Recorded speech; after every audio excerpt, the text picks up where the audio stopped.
Bismillahirrahmanirrahim. Assalamualaikum warahmatullahi ta'ala wabarakatuh. Alhamdulillah wa bihi nasta'in. Ashhadu an la ilaha illallah wa ashhadu anna sayyidana Muhammadan abduhu wa rasuluh. Wa nusalli wa nusallim ala nabiyil karim sayyidil mursalin wa ala alihi wa sahbihi ajma'in. Ayyuhal mu'minun ittaqullah wusikum wa iyaya bittaqwallah faqad fadal muttaqun. Subhanaka la ilma lana illa ma 'allamtana innaka antal alimul hakim. La haula wala quwwata illa billahil aliyyil azim. La haula wala quwwata illa billahil aliyyil azim. La haula wala quwwata illa billahil aliyyil azim. Muslimin muslimat sidang pendengar yang dirahmati Allah Subhanahu wa taala. Alhamdulillah, syukur kita kepada Allah dengan keizinannya, taufik dan juga inayahnya, berkat rahmat kasih sayang daripada Allah Subhanahu wa taala dapat kita bersama-sama pada petang barakah ini di bulan yang mulia ini untuk kita berkongsi sedikit di antara cara ataupun amalan untuk kita mencari husnul khatimah, yakni kematian yang baik, kematian yang diridai oleh Allah Subhanahu wa taala, kematian yang sangat indah yang dicintai Allah Subhanahu wa taala. Setiap orang manusia di atas muka bumi Allah Subhanahu wa taala yang menggelar al-insan ini akan membuat apa-apa persediaan untuk melakukan yang terbaik.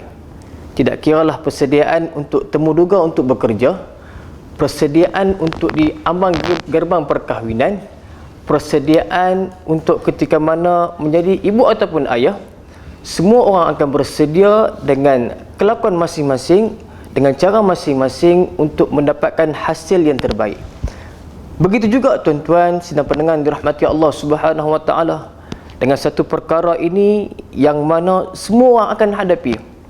Tidak kira siapakah kita, di manakah kita tinggal, tinggi mana pangkat kita, hebat mana darjat kita, berapa ramai pengaruh di belakang kita, maka pasti dan pastilah kita akan menghadapi perkara yang satu ini yang dimaksud dengan maut, yakni mati. Semua orang, semua manusia, hatta hayawan, maka pasti akan ada tarikh kelahiran mereka, tarikh kelahiran dan ada tarikh kematiannya. Tetapi yang bertanya soalan dia, tarikh kematiannya bilakah? Seorang manusia ataupun hayawan dia tahu bilakah tarikh kelahiran dia. Tetapi saat dia nak balik kepada Allah Azza wa Jal, saat dia balik kepada Allah Subhanahu wa taala, dia tidak akan tahu di manakah, bilakah dan bagaimanakah hasil kematian dia untuk berhadapan dengan Allah Azza wa Jal. Allah Subhanahu wa taala menyebut dalam surah Al-Munafiqun, a'udzubillahi minasyaitonirrajim, wala yu'akhirullahu nafsan iza jaa ajaluha wallahu khabirum bima ta'malun.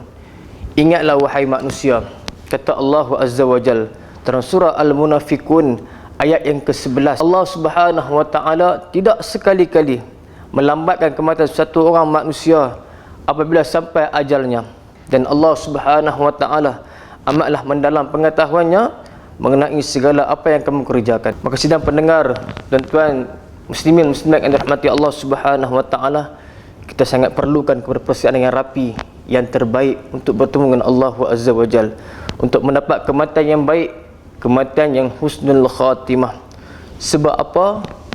Sebab ia merupakan satu perjalanan yang bakok, yang kekal buat selama-lamanya.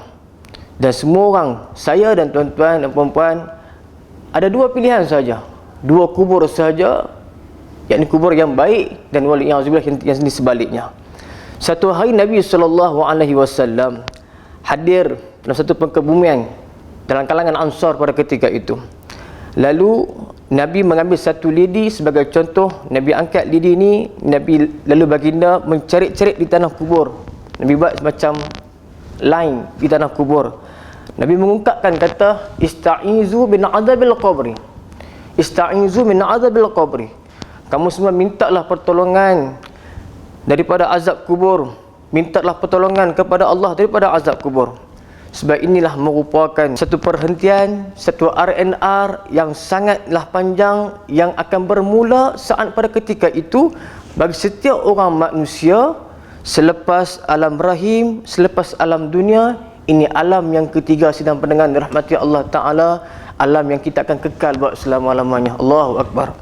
Maka kita semua, saya dan perempuan, akan berada di alam kubur menuju ke pintu syurga. Kata ulama hampir 40,000 ke 50,000 tahun lamanya.